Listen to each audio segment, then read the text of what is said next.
All right, and we're back. Hey y'all, thank you so much for watching. I totally appreciate the love. I hope you're appreciating these videos. Today we're gonna get into the things to know before starting this time we're gonna be getting into the things to do before starting a lock installation, whether it be Sisterlocks, traditional locks, or Microlocs.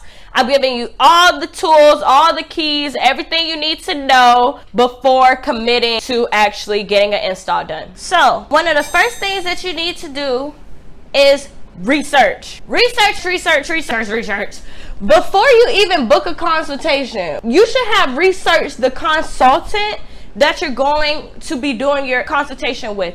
Now, I know that sounds like duh, but some people really don't even look into this person. They just heard that they can do locks and go to them. If that's what you want to do, be open-minded to anything, because at this point, you're going for anything. So if this person say that they can do traditional locks, they're going to put traditional locks in your head, whatever that means. You haven't seen, heard, done anything extra than what they told you that they can do. You have this much variable open to what comes out of that installation. Now, if you've seen that this person has done a class, they have 20, 10, 5 heads under their belt, a clean area where they live at, or any of those things, your variable count shortened. You have less things that are possible to come out of this interaction. You should be looking into lock stages, how the locks that they put in and locks in general develop over time. I will be doing a video later on that, so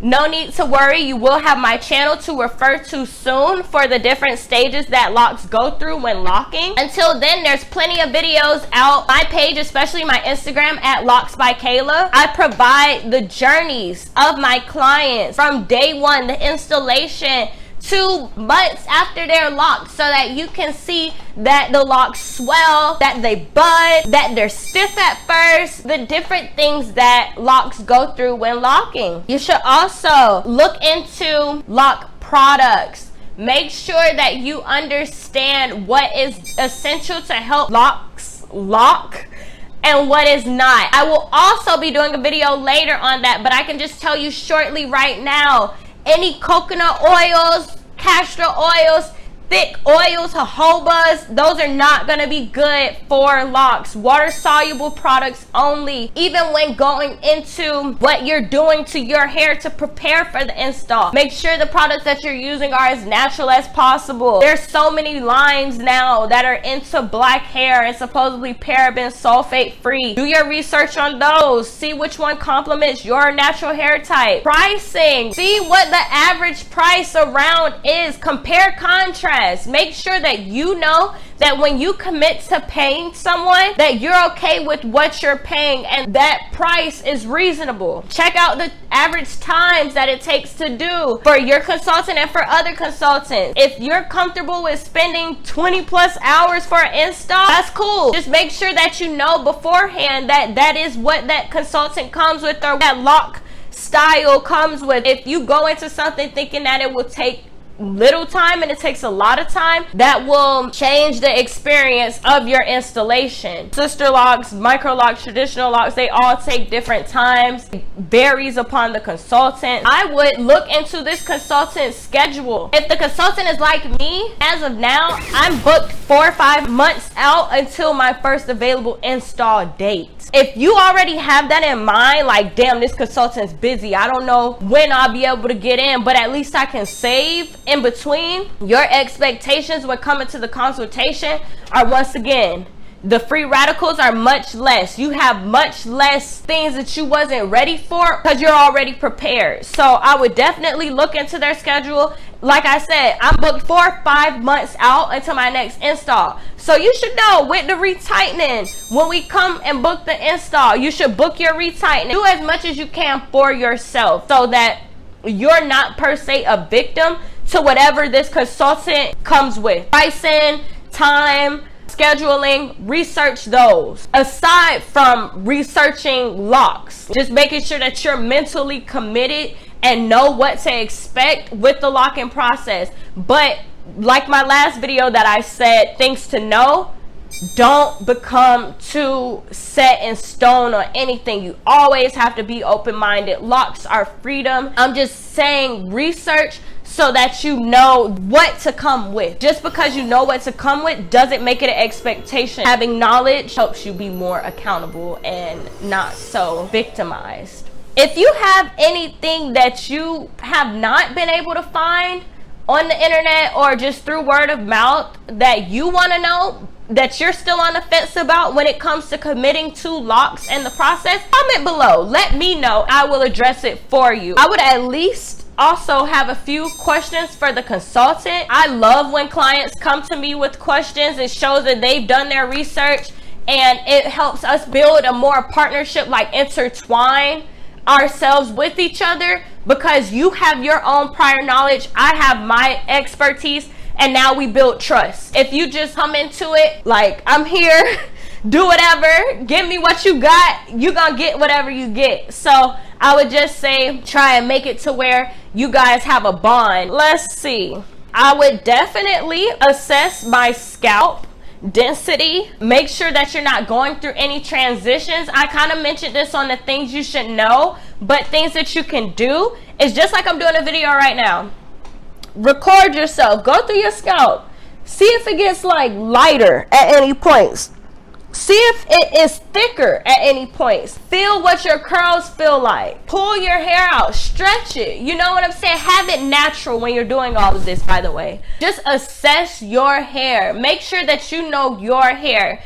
So when you go into the consultation, you don't have this unrealistic expectation of what your hair is going to look like. It makes it so much easier for the process if you're not coming into it with the expectation that is like, also trim your hair if necessary. The pricing for installs is typically done, I know for Sisterlocks, traditional locks is a little different, but the pricing is typically done by inch. So if you have a lot of dead hair, if you have permed ends, if you have this hair that you don't want, that you don't want to pay for, cut it before you come to the consultation.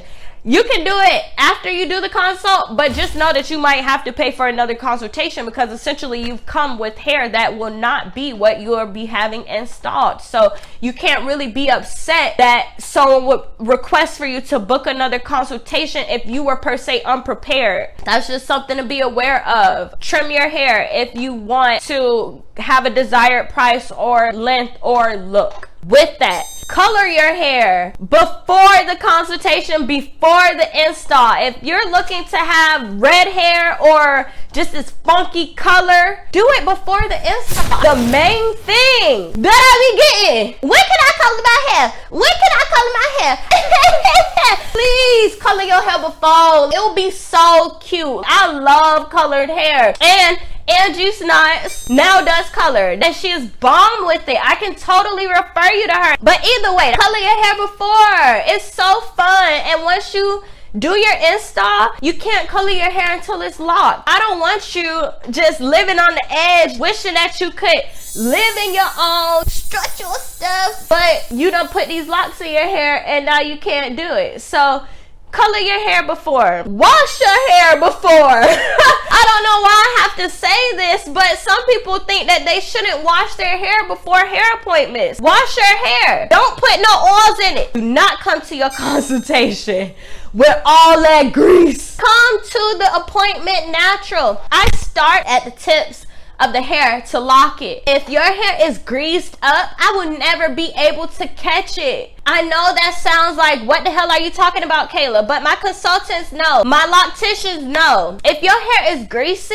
that lock is gonna slip right out. And this is the same thing as why we don't use coconut oil, jojoba oil, or castor oil, period. Do not come to your consultation. Do not come to your install with all them products in your head. Number two, they cause buildup. You don't need to be using it at all. For the purpose of this video, things to do before the install, before your consultation, keep your hair natural. It's best if you honestly start switching your products over before you get your hair locked, because then you'll already be comfortable. Your hair will have started to settle into the lack of and be living in its more natural self. But Do not use conditioners. Do not be using all of those moisturizers before your consultation, before your installation. If you tender-headed, detangle your hair before the install or before the consultation. I personally love when people come with their hair like nappy as possible, because like I said, I do start at the ends of the locks and it's a lot easier to catch when the hair is already tangled. But if you're tender-headed,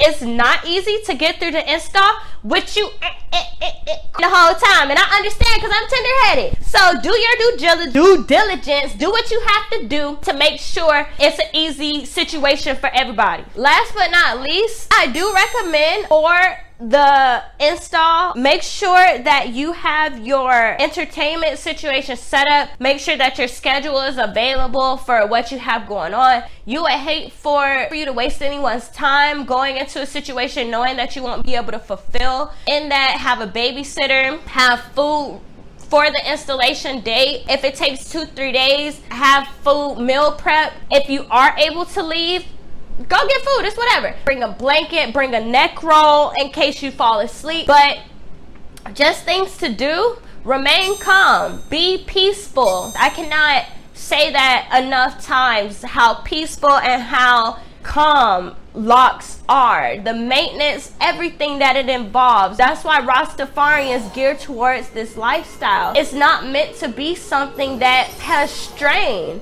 And I will get into that later, even into the actual locking form. Like me interlocking, my hair is not stressed. Your hair should just move and behave in its own. Sometimes I see these locks and they're stiff. They don't bend like this. They don't have their own life because you're stressed. That energy manifests, whether it be from your consultant through you guys having imbalance. Locks should not be stressful. It is just you get what I'm saying? It's centered. So go into the situation centered. Do everything that you need to do to create that peace and that space to where that your lock installation can be that. I've covered finances, researching your consultant. If you can't see their work, do not go to them. Having natural hair for the install and the consultation. Coloring and trimming before, both. Looking at a schedule, making sure that you know their schedule and yours. And remain calm, be peaceful. These are 6 strategies for you to have an awesome lock experience. And if there's anything that I haven't mentioned or that you are still worried about or concerned with, please feel free to comment below. I will address it. I'll be more than happy to speak on anything that may be holding you back from starting this beautiful journey. Thank you so much for watching. Please don't forget to subscribe below and like this video. And yay, thank you!